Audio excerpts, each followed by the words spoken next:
علیکم ورحمۃ اللہ وبرکاتہ۔ میرے معزز سامعین کرام، امید کرتا ہوں کہ آپ تمام حضرات خیریت و عافیت سے ہوں گے۔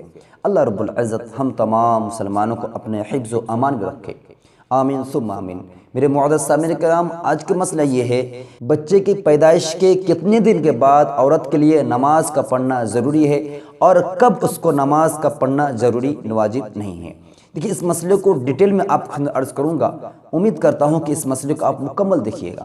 دیکھیے، آج ہمارا معاشرہ بن گیا ہے کہ خواتین حضرت کیا کرتی ہے کہ 40 دن سے پہلے بھی اس کو نماز پڑھنے نہیں دیتی ہے۔ جیسے کہ ہمارا آج ماحول ہے کہ حیض کی حالت میں کیا ہوتا ہے، عورتوں کو کیا کرتی ہے کہ 10 دن جب تک نہ گزر جاتا ہو یا 7 دن جب تک نہ گزر جاتا ہو تب تک اس کو نماز پڑھنے سے، قرآن مقدس کی تلاوت کرنے سے، رمضان المبارک روزہ ہے تو روزہ رکھنے سے روک دیتی ہے۔ بالکل اسی طرح کیا کرتی ہے کہ نفاس کے ہونے کے بعد 40 دن تک اس کو نماز پڑھنے سے روک دیتی ہے۔ رمضان روزہ ہے تو روزہ رکھنے سے بھی اس کو روک دیتی ہے، قرآن تلاوت کرنے سے بھی روک دیتی ہے۔ کیوں مانتی ہے کہ 40 دن کیا ہے، 40 دن ناپاک، یہ فکس ہے۔ یہ بالکل من گھڑت بے بنیاد بات ہے۔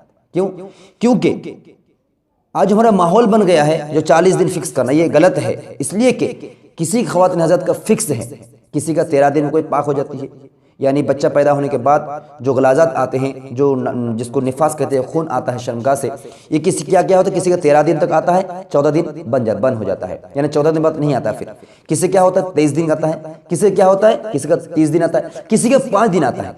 تو جتنا دن آیا اتنا دن ناپاک مانا جائے گا، اور اس کے بعد جو وقت ہے جو بند ہو گیا ہے، اب کیا کہا یہ شمار کیا جائے کہ پاکی مانا جائے گا۔ کیونکہ حدیث میں آتا ہے کہ آپ صلی اللہ علیہ وسلم ارشاد فرماتے ہیں کہ جب عورت کیا ہے زیادہ مدت 40 دن ہے، نفاس کا زیادہ مدت 40 دن ہے، اور اس سے پہلے اگر پاکی کو دیکھ لیتی ہے تو آپ کیا ہے، آپ فرماتے ہیں کہ وہ پاک مانا جائے گا۔ اس کے بعد غسل کرے گی اور نماز ادا فرمائے گی۔ یہ حدیث بالکل صاف ہے۔ کہنے کا مقصد یہ ہے کہ جس کا جتنا دن مدت ہے اتنا دن اس کے لیے نماز چھوٹ ہے۔ رمضان المبارک روزہ ہے، روزہ بھی اس کے لیے ڈھیل ہے، اور آگے کیا بتایا گیا کہ اس کے بعد کیا کرے گی، وہ نماز پڑھے گی جب پاک ہو گئی۔ لیکن اگر وہ 40 دن نہیں پاک ہو رہی، 30 دن پاک ہو رہی، 31واں دن اس کے لیے نماز پڑھنا ضروری ہے غسل کرنے کے بعد۔ جیسے مستدرک حاکم ہے ایک حدیث ہے کہ آپ صلی اللہ فرماتے ہیں کہ عورت 40 دن تک دیکھے، 40 دن تک، 40 دن رات کے دیا گیا، 40 رات دیکھے، اگر وہ دیکھتی ہے پاکی کو اس سے پہلے، یعنی 40 دن پہلے پاکی کو دیکھ لیتی ہے، فتغتسل فطاہر، وہ پاکی مانا جائے گی، اور وہ تغتسل وتصلی، کیا آپ صلی اللہ علیہ وسلم فرماتے ہیں غسل کرے اور نماز ادا پڑھے۔ یعنی اس حدیث کا مفہوم اور خلاصہ کلمہ یہی ہے کہ 40 دن فکس نہیں ہے، جتنے دن اس کا فکس ہے، یعنی 13 دن ہو رہا ہے یا 14 دن ہو رہا ہے، 14 دن کے بعد اگر اس کا خون آنا، نفاس خون آنا بند ہو جاتا ہے تو 14 دن غسل کرے گی اور نماز پڑھنا اس کے ضروری ہے، لازم۔ اگر وہ چھوڑ دیتی ہے خون بند آنے کے بعد، یعنی سوکھ گیا ہے، اب خون نہیں آ رہا ہے، یعنی پاک مان، شریعت پاک مان رہا ہے، اب وہ نماز کو چھوڑ رہی ہے، رمضان المبارک روزہ ہے، روزہ کو چھوڑ دے رہی ہے، تو وہ گناہ گار ہوگی۔ کیونکہ وہ پاکی کی حالت میں کیا کر رہی ہے، نماز کو چھوڑ رہی ہے۔ پاکی حالت میں رمضان المبارک روزہ جو اس پر فرض ہو گیا ہے وہ چھوڑ رہی ہے، وہ گناہ گار ہوگی۔ اسی لیے خیر خوانے کو خلاصہ کلام یہی ہے کہ جس کا جتنا دن فکس ہے اتنا دن تک اس کے نماز بھی معاف ہے اور روزہ بھی اس کو رکھنا جائز نہیں ہے، لیکن جو ہی اس کا نفاس خون آنا بند ہو گیا اس کے بعد غسل کرے گی اور نماز کا پڑھنا اس کے لیے بالکل جائز ہو جائے گا، چھوڑے گی تو گناہ گار ہوگا۔ اور آج ہمارا رواج بن گیا ہے خواتین حضرات کے اندر کہ 40 دن تک اس کو ناپاک شمار کرتی ہے، یہ بالکل من گھڑت بات ہے۔ 40 دن تک اس کو نماز پڑھنے نہیں دیتی ہے، یہ بالکل غلط اور گناہ عمل ہے۔ کیونکہ جتنا دن اس کا مدت ہے اتنا دن وہ ناپاک مانے جائے گی۔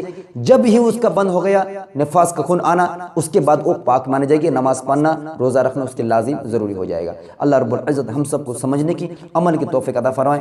مسئلے میں اگر کوئی بھی کنفیوز ہو، کچھ بھی ڈاؤٹ ہو تو یہ آ کر یہ ناچیز آپ کی خدمت کے تیار ہے، آپ رابطہ کر سکتے ہیں، فون کے ذریعے آپ مسئلے کو اور بھی کچھ مسئلہ جاننا چاہے جان سکتے ہیں۔ 9064005589 پر کال کر کے اسی نمبر واٹس ایپ پہ دیا ہوا ہے، آپ مسئلے کو پوچھ سکتے ہیں۔ جزاک اللہ خیر واحسن جزا۔ اس مسئلے کو ڈیٹیل میں اور بھی آپ جاننا چاہتے جان سکتے ہیں ابن ماجہ حدیث نمبر 649 پر، اور اسی طرح آپ کا مستدرک حاکم جلد نمبر 1 صفحہ 261 پر، اور در مختار جلد نمبر 1 صفحہ نمبر 496 پر، اور اس طرح فقہ ضوابط جلد نمبر 1 صفحہ نمبر 39 پر موجود ہے۔ السلام علیکم ورحمۃ اللہ وبرکاتہ۔ اسلام سے متعلق ہر طرح کی ویڈیوز دیکھنے کے لیے MAUB دینی معلومات چینل کو سبسکرائب کریں اور بیل آئیکن کو دبانا نہ بھولیں تاکہ ہر تازہ ترین ویڈیو آپ تک پہنچتی رہے۔ نیز ویڈیو کو لائک شیئر اور کمنٹس کرنا نہ بھولیں۔